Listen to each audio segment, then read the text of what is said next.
WTWO's Beyond the Stands podcast is brought to you by Crow Equipment, Andrews Heating and Air Conditioning, Snap Home Media LLC, Sycamore Insurance Associates. Here's your host, Rick Semmler. Hello, everybody, and welcome to another edition of Beyond the Stands. Of course, I'm your host, Rick Semmler. Hard to believe we're already 3 weeks into the high school football season, and one of the teams a lot of people in the Wabash Valley have been talking about is Terre Haute South. A lot of eyes were on them with first-year Braves head coach Greg Barrett taking over the program so far. A lot of positives from Terre Haute South, and joining me in studio today, Terre Haute South head coach Greg Barrett. Coach, good to see you. Thanks, Rick. Thanks for having me on. I like, you always got that visor. That Braves visor's looking pretty good. I appreciate that.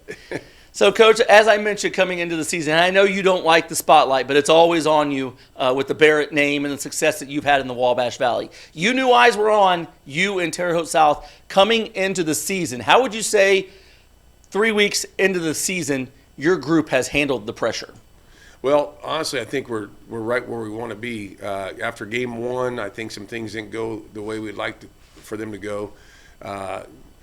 Got through that week. The kids were still fired up, still bought in. Week two, the Kokomo game, getting down 15 points, coming back and winning that game, showed me a lot. It showed me a lot. They could handle adversity.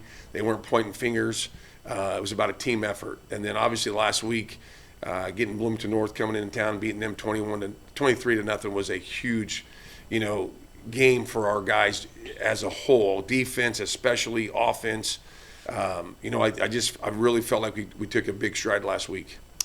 You speak of taking a big stride last week. That's the reason I wanted to have you in. Terre Haute South beat Bloomington North in your Conference Indiana opener 23-0. A lot of things happened in that game, but the shutout.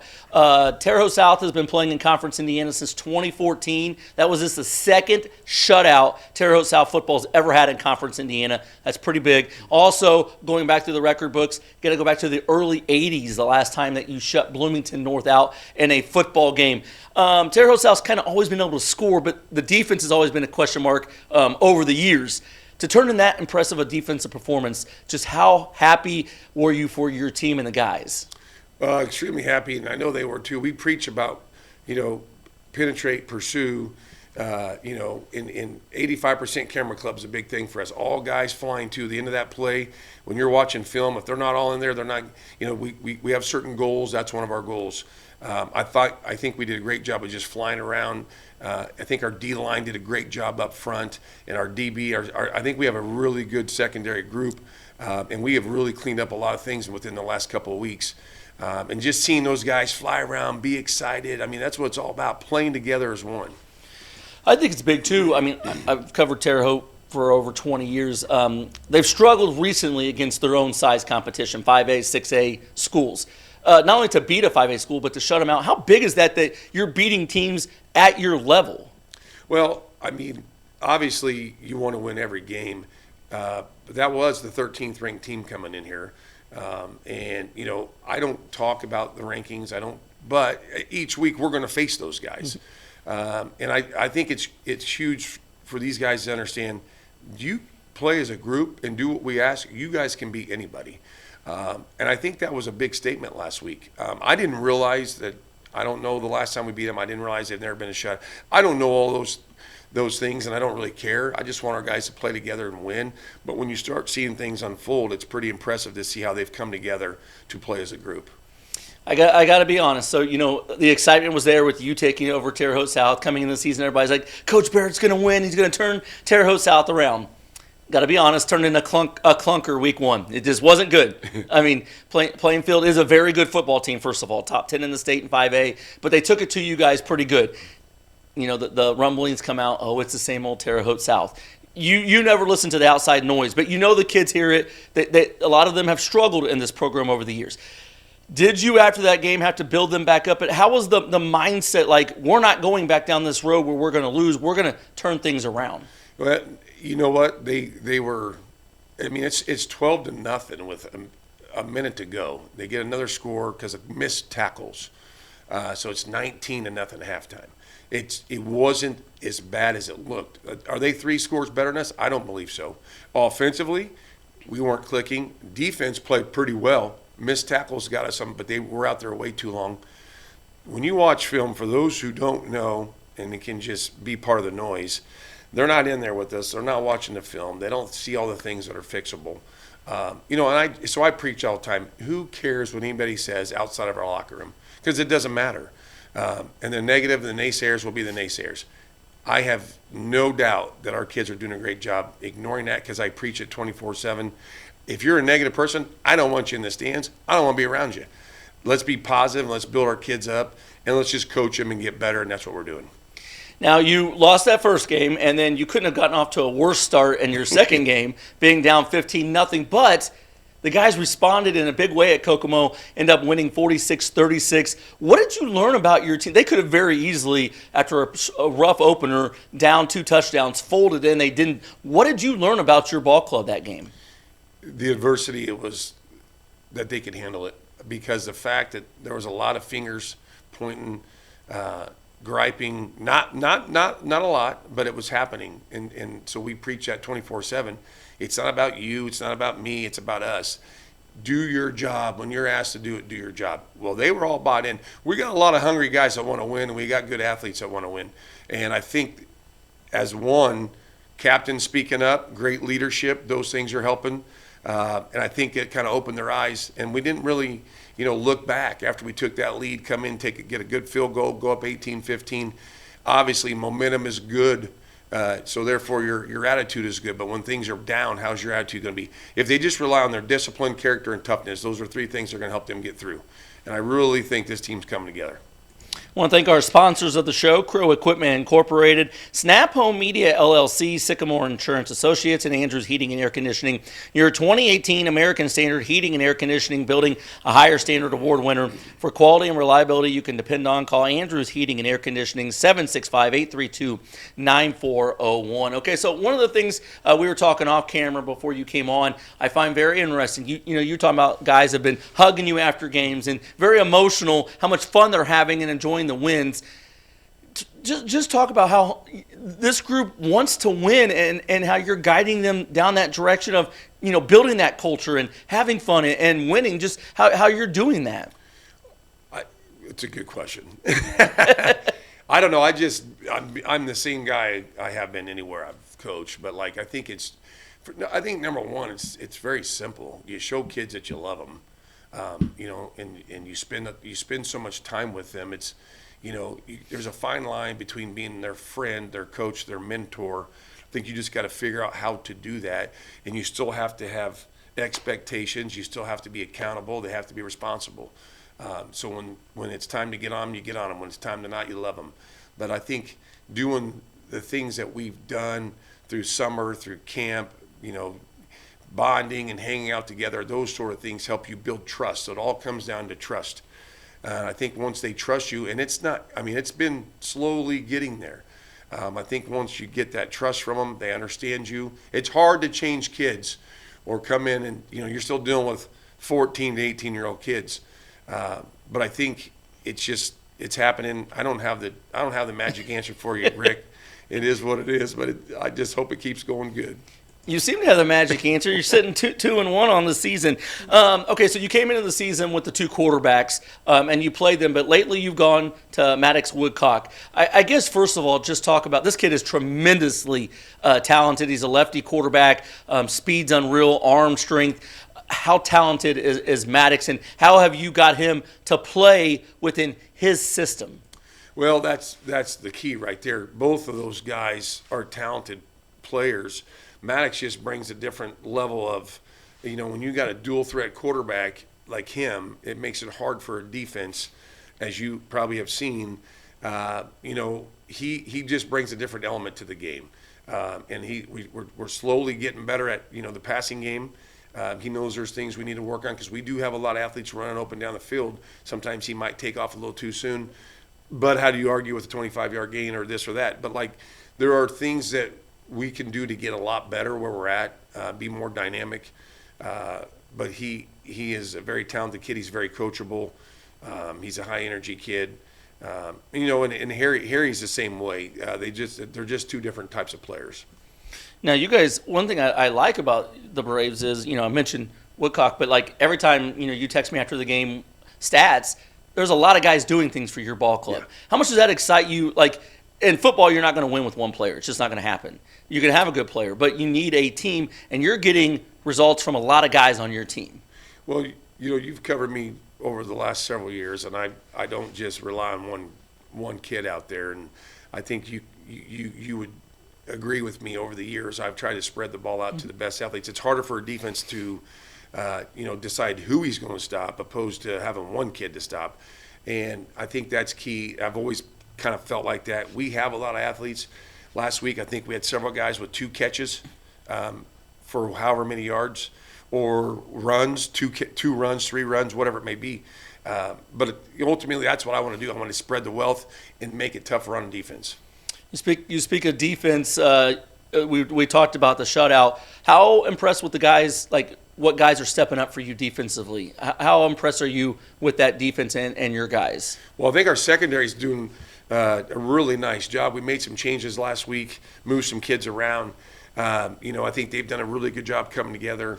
Brighton Sanders back there at safety, I mean, he's got a lot of potential. Obviously, Sam Whitehurt's all over the place. And then up front, though, I really think, Ryan Hesher had a great game last week. We got some young kids in there, too. We got a freshman we're starting the defensive end. He's getting better each week. I mean, so they're just playing together. And ultimately, it comes down to just do your job. Don't try to be the guy that makes every tackle. Just do your job. But they're flying around, and they're getting after it. Another guy playing really well for you, Josiah Bennett. Kind of a mixture of things. How big has he been for you? He's been incredible. 2 weeks ago, the guy he was in on 3 scores, just making great plays on defense, offense. He had 71 or 2-yard touchdown run last Friday, and he's we just kind of put him wherever we think we need him, or wherever somebody needs a breather or he needs a breather. So he is on the field a lot. He's a very explosive kid. He's a smart player. But we got a lot of those guys. It's just about coming together and keep doing what we're doing and getting better each week. So you sit 2-1, and obviously a great start. It's a weird week for you guys because it's Victory Bell week. And they say it all the time, throw out the records when Terre Haute North and Terre Haute South play each other. And it's been true because there's been years when one team won that had no business winning. You guys will be the favorites. You'll be the heavy favorites going in. I know you don't want to hear that, but that is the reality of it. Don't tell me the next question, you're the favorites going in. How are you dealing with being the favorite and the pressure this week? Well, it's the most important game of the year because it's the next game, and that's kind of how they're learning. That's how I talk, and that's how they're talking. Yes, the noise is there, definitely there, but unfortunately, but fortunate as well, there are guys on this team that have never won the bell. So therefore, that group of guys are going to keep these guys hungry to win this bell back, and I think that's a different avenue that this game's not used to. And it's not just happening here, it's happening across the state, and you know what I'm talking about, and I don't even want to care to talk about it. It is what it is. It's not our problem. It's an IHSA problem. Yes. But it is a reality, and I think you have several of those guys extremely hungry to win this game. Now, how dangerous for you? We talked about this. You were an assistant on your brother's staff, and South Beach. You guys won years that they had no business beating North. You'll be favored. How dangerous is this game? Because North has been struggling, but man, a win over Terre Haute South, their rival, and to capture the victory bell would be huge for their program. Oh, it's incredible. I've been on that side. I get it. We just got to do our very best to stay focused, stay disciplined. Do your job is what it comes down to, and there is no magic answer. You just have to keep preaching it and keep doing it and saying it, and that's the ultimate goal. And I don't think you change what you do weekly. You don't, you're not inventing the wheel. You just gotta keep grinding. I wanted to ask you this question. Okay, so you're a Terre Haute guy, even though you've been at South Vermilion the last 7-8 years. You know the things here, and you're turning a lot of things around: the weight room, the off-season stuff with the football program, and several sports. Now that you've had some time here, are you happy with the progress Terre Haute sports in general are making from the weight room, like I said, and other things, and the commitment that they're trying to make to sports? I think Yes, it's there. We're taking baby steps for sure. I don't like to wait, and I try to press the issue probably a little bit deeper than most people. But like, let me just say this: we have plenty of weights to build champions. That's no doubt. It ultimately comes down to, is it the right place for education? And that's what I mean. You bringing in outsiders to our facilities, it's a joke. We go to these other places that are beautiful. It's all about the learning environment. So what I try to do is I want to be part of the solution, not the problem. And I want to create a positive learning environment through football and through our area of the school, and make it better and just try to talk about the positives of things that we're doing. And we have a ton of people that want to do that and go the right direction. Unfortunately, sometimes we listen to the 1%ers around here, and that's what we don't need to do, because we need to do what's best for the kids in general, not just sports, but academically as well. You hit the nail on the head of a lot of things that I preach all the time. Will people's taxes go up possibly because of a new school? Yes. But do we need better things? The bottom line is we want to give kids a better chance to succeed in life, and that's what a new school does in this area. People don't realize you could bring in new coaches and this and that, how far we're behind, especially schools our size. You know, the Avons, Plainfield, Brownsburg. Change has to happen or we will be left behind. Do you not agree with that? I totally agree. Change is good. I mean, I come out of coaching at a smaller ball, 2A football, going to these facilities and schools and seeing how beautiful the environment is, the learning environment. To me, it totally comes down to the learning environment, giving kids something proud to be, going to school every day. You want kids to come to school. Well, if we have new facilities, they're going to want to come to school. It's just little things. It's common sense. Sometimes common sense isn't so common, but it really is. And I think we're headed in the right direction. I love all the things we're doing. I think our superintendent's on par with everything what we're doing. And I'm really excited. I wouldn't have taken this job if I didn't see the future coming through this. So I'm just excited to try to be part of the solution. I'm not here to complain about what we don't have or what we need. It's just a reality check. Right now, I think we have a great locker room. We have a great weight room to win championships in. Can always be better, most definitely. But we'll just take what we got and do the best with it. Coach, we broke off on a little bit of a rant there. We're both of us want Terre Haute and Vigo County athletics to succeed and the school corporation to succeed. So got off a little bit of a rant there. Coach, the Terre Haute South Braves sitting 2-1, 6 games left in the season.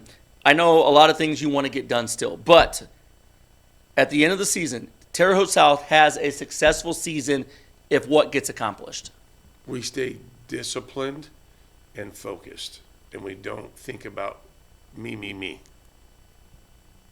Don't think about me. He's never been about me, even though the attention's been on him quite a bit. So Terre Haute South sitting 2-1. They play the Victory Bell game this Friday against Terre Haute North. Coach, appreciate you joining me this morning, and keep up the good luck. I got a feeling I'll have you back on here soon.